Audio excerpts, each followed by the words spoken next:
Medical college police സ്റ്റേഷനിൽ crime number 184/2019 number കേസിൽ arrest ചെയ്ത് കസ്റ്റഡിയിൽ സൂക്ഷിച്ചിരുന്ന പ്രതികളെ കാണുന്നതിനായി 23/1/19 രാത്രിയിൽ സ്റ്റേഷനിലെത്തിയവരെ GD ചാർജിലുണ്ടായിരുന്ന ഉദ്യോഗസ്ഥ വിലക്കുകയുണ്ടായി.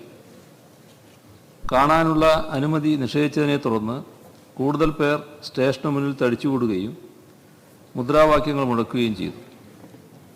തുടർന്നുണ്ടായ സംഭവത്തിൽ സ്റ്റേഷനിലെ ജനൽ ചില്ലുകൾ പൊട്ടി 2000 രൂപയുടെ നാശനഷ്ടമുണ്ടായതായി കണക്കാക്കുന്നു. ഇക്കാര്യത്തിൽ IPC 143, 147, 149, 353, 383 and 3 of PDPP act പ്രകാരം കേസ് രജിസ്റ്റർ ചെയ്തിരുന്നു. ഇതിലെ പ്രതികളെ കണ്ടെത്തുക എന്ന ഉദ്ദേശത്തോടെയാണ് പോലീസ് CPIMന്റെ ജില്ലാ കമ്മിറ്റി ഓഫീസിൽ 24/1/2019 സുമാർ അർദ്ധരാത്രിയോടെ എത്തി പരിശോധന നടത്തിയത്. ഈ പരിശോധനയിൽ പ്രതികൾ ആരും തന്നെ ഓഫീസിൽ ഉണ്ടായിരുന്നില്ലെന്ന് വ്യക്തമാവുകയും ചെയ്തു. ജില്ലാ കമ്മിറ്റി ഓഫീസിൽ ജില്ലാ പഞ്ചായത്ത് സ്റ്റാൻഡിംഗ് കമ്മിറ്റി ചെയർമാൻ അടക്കമുള്ള ഏതാനും ചില നേതാക്കളും ജീവനക്കാരും മാത്രമാണ് അപ്പോൾ അവിടെ ഉണ്ടായിരുന്നത്. സർ, ജില്ലാ കമ്മിറ്റി ഓഫീസിൽ പോകാനിടയായതിനെക്കുറിച്ച് അദ്ദേഹം പരാമർശിക്കുകയുണ്ടായി. ഇദ്ദേഹത്തിൻ്റെ ഭാര്യ എന്തോ പറഞ്ഞു എന്നുള്ളത്. ഭാര്യ ഇന്നലെ നൽകിയ ഒരു അപേക്ഷയിൽ പറയുന്നത്, ഇന്നലെയും ഇന്നും വാർത്താമാധ്യമങ്ങളിലൂടെ ഞാൻ എൻ്റെ ഭർത്താവ് CPIM ഓഫീസിൽ ആണ് എന്ന് പറഞ്ഞതായി കാണുന്നു. തികച്ചും സത്യവിരുദ്ധമാണ് ഈ വാർത്ത. പേടിച്ചു വിറച്ച് ഞാനും നിതിൻ്റെ അമ്മയും ഞങ്ങളുടെ കുഞ്ഞും ഒന്നും മിണ്ടാനാകാതെ നിൽക്കുക. മറ്റു കാര്യങ്ങൾ പറഞ്ഞു പോകുന്നുണ്ട്. സർ, ഇവിടെ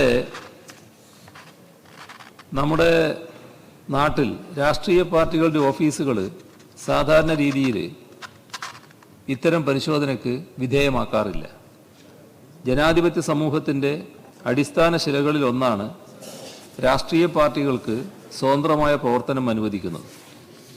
രാഷ്ട്രീയ പാർട്ടികളുടെ നേതാക്കൾ പോലീസുകാരുമായി അന്വേഷണത്തിൽ സഹകരിക്കുന്ന സ്ഥിതിയുമാണ് സംസ്ഥാനത്ത് പൊതുവിൽ നിലനിൽക്കുന്നത്. പാർട്ടി ഓഫീസുകളുടെ പ്രവർത്തനം സുഗമമായി മുന്നോട്ട് കൊണ്ടുപോകുന്നതിന് സഹായകമായ സാഹചര്യം സൃഷ്ടിക്കുക എന്നത് ജനാധിപത്യ സമൂഹത്തിൻ്റെ മുന്നോട്ട് പോക്കിന് അനിവാര്യവുമാണ്. അതുകൊണ്ട് അത്തരം സ്ഥാപനങ്ങളെ സംരക്ഷിച്ചു കൊണ്ടുപോവുക എന്നത് പോലീസിൻ്റെ പൊതുവായ ചുമതല എന്ന നിലയിലാണ് ജനാധിപത്യ സമൂഹം കണക്കാക്കാറുള്ളത്. സർ, പൊതുപ്രവർത്തനത്തെ അംഗീകരിക്കാനും ബഹുമാനിക്കുവാനും കഴിയുക എന്നത് ജനാധിപത്യ സമൂഹത്തിൻ്റെ ആധാരശിലകളിൽ ഒന്നാണ്. അതിന് ഭംഗം വരുത്തുന്ന ഒരു പ്രവർത്തനവും ആരിൽ നിന്നും ഉണ്ടാകാൻ പാടില്ലാത്തതാണ്. ഈ പൊതു സമീപനമാണ് കേരളം പോലുള്ള ജനാധിപത്യ സമൂഹങ്ങളിൽ പുലർന്നു പോന്നിട്ടുള്ളത്. ആ സമീപനമാണ് സർക്കാർ പൊതുവിൽ സ്വീകരിച്ചിട്ടുള്ളത്. സർ, രാഷ്ട്രീയ പ്രവർത്തനം നടത്തുന്നവരെ ഇകഴ്ത്തി കാണിക്കാനുള്ള പ്രവണത ചില സ്ഥാപിത താൽപ്പര്യക്കാരുടെ ഭാഗത്തു നിന്നും ഉണ്ടാകാറുണ്ട്. അത്തരം പ്രവണതകളിൽ അപൂർവം ചിലർ പെട്ടുപോകുന്നുവെന്ന സാഹചര്യവും ഉയർന്നു വരാറുണ്ട്. ഇത്തരം കാഴ്ചപ്പാടുകളെ തിരുത്തിക്കൊണ്ട് മാത്രമേ ജനാധിപത്യ സമൂഹത്തിന് മുന്നോട്ട് പോകാനാവും. CPIMന്റെ ജില്ലാ കമ്മിറ്റി ഓഫീസിൽ നടത്തിയ പരിശോധനയെ ഇത്തരമൊരു സമീപനത്തോടെയാണ് സർക്കാർ കാണുന്നത്. അവിടെ നടന്ന പരിശോധനയുമായി ബന്ധപ്പെട്ട് ഒരു പരാതി CPIM ജില്ലാ സെക്രട്ടറി നൽകിയിട്ടുണ്ട്. സ്വാഭാവികമായും രാഷ്ട്രീയ പാർട്ടികളുടെ ഉത്തരവാദപ്പെട്ട നേതാക്കൾ നൽകുന്ന പരാതി ഗൗരവമായി പരിശോധിക്കുക എന്നതാണ് ജനാധിപത്യ സമൂഹത്തിൽ പ്രവർത്തിക്കുന്ന സർക്കാരിൻ്റെ കടമയാണ്. അതുകൊണ്ട് തന്നെയാണ് ഈ പരാതി സംബന്ധിച്ച് അന്വേഷണം നടത്താൻ DGPക്ക് നിർദ്ദേശം നൽകിയത്. സ്വതന്ത്രമായി പ്രവർത്തിക്കുന്നതിനുള്ള സാഹചര്യം എല്ലാ രാഷ്ട്രീയ പാർട്ടികൾക്കും ഉറപ്പുവരുത്തുക എന്നതാണ് സർക്കാരിൻ്റെ നയം. അതിൽ നിന്നും വ്യത്യസ്തമായ സമീപനം ആരുടെ ഭാഗത്തു നിന്നുണ്ടായാലും യുക്തമായ നടപടി സർക്കാർ സ്വീകരിക്കുന്നതാണ്.